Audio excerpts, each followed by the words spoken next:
Nimunyemere mbashimire mbahe ikaze kuri channel Bigerezo TV mbabwire ngo muri inshuti z'akadasohoka kandi umunsi ku munsi tunezezwa cyane nibyo dukora ko mubishima.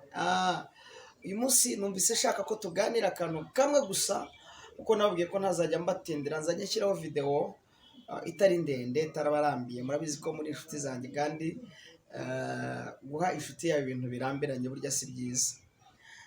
Ndashaka rero ko tuganira umunota mutoya, iminota mike cyane, ijambo rivuze ngo hari ibintu Imana ikora ntawe igishije inama. Nabonye hariho abajyanama benshi kuri iyi si. Mu buzima busanzwe umuntu agira abajyanama. Cya kabiri, burya iyo utagira kugira inama inshuro nyinshi ukora ibyo wishakiye, ariko hari n'ibyo umuntu ashobora gukora we ku giti cye yabifasheho umwanzuro akavuga ati nkanjye cyane nk'abantu b'abagabo, burya abagabo kenshi hari igihe dufata imyanzuro tutiriwe tunabwira abagore bacu, nk'uko n'umugore ashobora gufata umwanzuro atabwiye umugabo, nabyo birashoboka. Nyemerera rero dusengane Imana hanyuma mbaganirize iryo jambo Imana ishyize ku mutima, kandi ngusabe ndetse nkwinginge iki kiganiro uze kugisangiza inshuti zawe. Niwumva hari icyo kikumariye ubwire mwene se umubwire ati tega amatwi umva icyo Imana ivuganye nawe. Kambanze senge hanyuma tuganire ijambo ry'Imana. Turagushimiye Mwami Yesu, tugushimiye kugira neza, tugushimiye ko nta mana ihwanye nawe. Kuva kera kose bakwiringira ngo abari mu mahoro, tugufite ntitwifuza undi murengezi. Tunejejwe cyane nuko waduhamagaye ngo tugukorere umurimo. Iri jambo rero ni iryawe si iryanjye. Nunkundere abantu bose bagiye kuryumva bumva icyo uvuganye nabo kandi ubahe ihumure. Urakoze kumva gusenga, Umwuka wera w'Imana ashyigikire kandi imbaraga z'Imana zibe kuri jyewe.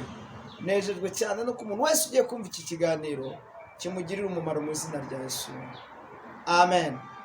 Murakoze, reka mbanzemo ikaze abantu bose, abakunzi bacu, abantu bakunda channel Bigerezo TV, abantu kandi bakunda ibiganiro dushyiraho umunsi ku munsi. Imana ibaho umugisha muri inshuti z'akadasohoka, komantere zanyu turazibona, ndetse uburyo mukora share na comment na subscribe, Imana ijye ibaho umugisha.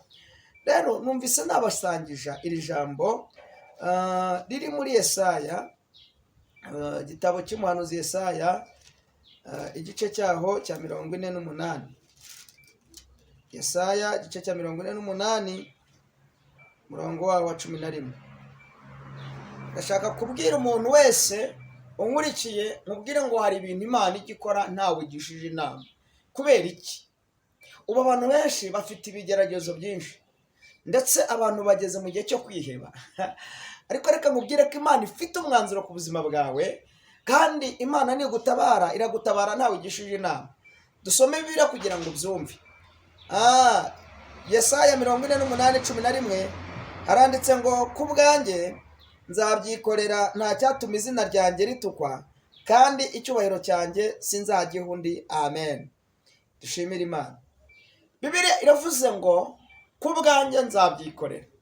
Birashoboka ko ndi kukubwira wowe ufite ibibazo, ntambara n'ibigeragezo ubona byakubanye byinshi, nkubwire ngo Imana iguhe ihumure.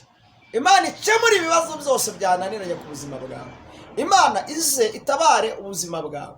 Hari ibintu Imana rero ifasheho umwanzuro, nta muntu igishije inama. Ntabwo iri bujye kugisha inama ngo nijya gutabara Theo nintabara kanaka ndabigenza gute. Oya, yo ubwayo iriyizeye, izi ko ishobora byose, izi ko ishobora kukugaburira, ushobora kubona byanze. Ariko reka mubwire ngo Imana iravuze, ivuganye nawe mu ijambo ryayo, iravuze ngo kubwayo izabyikorera.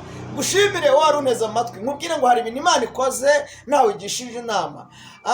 Ubu n'umuhanuzi buje muri amasaha, nkubwire ngo Yesu avuganye nawe mu ijambo rye, ravuze ngo nimuhumure, intambara uri kurwana nazo, ibigeragezo ufite, urugamba uriho, Imana ifashe umwanzuro, iravuze ngo hari ibintu ikoze ntawe igishije inama. Kandi kubera iki Imana ibikoze? Ni kugira ngo irinde icyubahiro cyayo. Mu mateka y'Imana ikunda icyubahiro. Reka nkubwire ngo nimba turi abantu b'Imana, nimwihangane mutegereze igisubizo.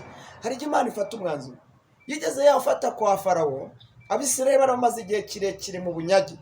hanyuma ifata icyemezo, yohereza uwo bita Mose, iramubwira ngo Mose, ndashaka kugutuma ukajya gukura ubwoko bwa Isirayeli mu gihugu cya Egiputa. Yemera kugendana na Mose. Hanyuma ngo bageze ku nyanja bari kwambuka, Imana yari yabwiye Mose ngo najyane Abisirayeli, ariko bageze ku nyanja babura inzira. Imana yari yabwiye Mose ngo ugende Abisirayeli bakomeze bagende, kandi ibabwiye yirengagije ko imbere ari amazi, inyuma ari imisozi, ndetse no hirya no hino, ndetse n'ingabo za Farawo zibakurikiye. Kubera iki Imana iducisha mu bigeragezo? Yemera ko bitugeraho kugira ngo yerekane imbaraga ze. Haleluya! Ijya yemera ko bikugeraho kugira ngo izagaragaze imbaraga zayo.